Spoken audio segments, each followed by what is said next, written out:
FIFA ప్రపంచ cup లో అద్భుత ప్రదర్శనతో వరుసగా రెండోసారి ఫైనల్ కి దూసుకెళ్లిన అర్జెంటీనా మరో వివాదంలో చిక్కుకుంది.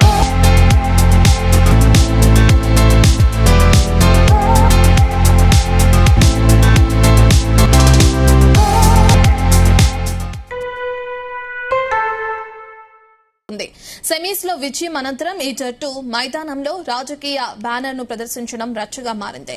దీంతో అర్జెంటీనా ఆటగాళ్లపై ఇంటర్నేషనల్ ఫుట్బాల్ అసోసియేషన్ బోర్డు ఆంక్షలు విధించే అవకాశాలు కనిపిస్తున్నాయి.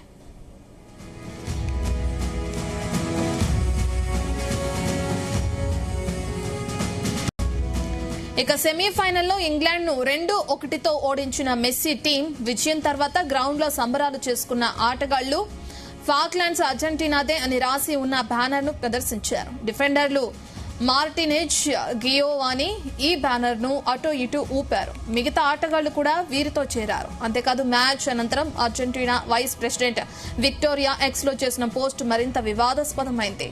ఫాక్లాండ్ అర్జెంటీనాదే, ఈ నినాదాన్ని స్టేడియంకు తీసుకురాకుండా వారు నిషేధించగలరేమో కానీ అది మా రక్తం గుండెల్లో నిండిపోయింది అని ఆమె రాసుకొచ్చారు.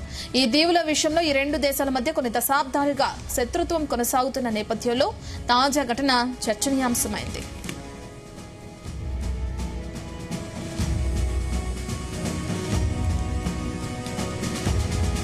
వాస్తవానికి మ్యాచ్ల మధ్యలో ఇలాంటి ఘటనలు జరగకుండా ఉండేందుకు అంతర్జాతీయ ఫుట్బాల్ అసోసియేషన్ బోర్డు కఠినమైన మార్గదర్శకాలు రూపొందించింది.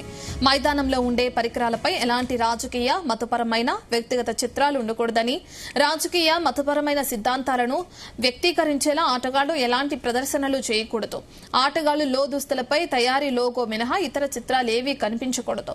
ఈ నిబంధనలు ఉల్లంఘించిన జట్టుపై జాతీయ ఫుట్బాల్ అసోసియేషన్లు లేదా ఫిఫా ఆంక్షలు విధించే అధికారం ఉంది.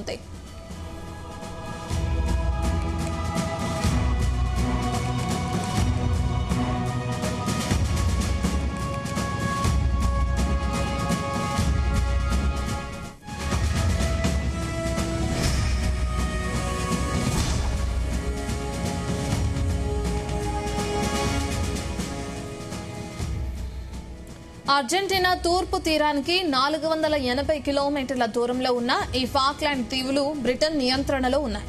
అయితే చరిత్ర, సాంప్రదాయాల ప్రకారం ఈ దీవులు తమకే చెందుతాయంటూ అర్జెంటీనా కొన్నేళ్లుగా ఆరోపిస్తుంది. ఈ భూభాగం కోసం 1982లో ఇరు దేశాల మధ్య భీకర యుద్దం జరిగింది. దాదాపు 74 రోజుల పాటు జరిగిన యుద్దంలో చివరకు బ్రిటిష్ దే పైచేయి కావడంతో అర్జెంటీనా సంధి కుదుర్చుకుంది. ఈ ఉద్రిక్తతల్లో ఇరు దేశాలకు చెందిన దాదాపు 900 మంది సైనిక సిబ్బంది ప్రాణాలు కోల్పోయారు.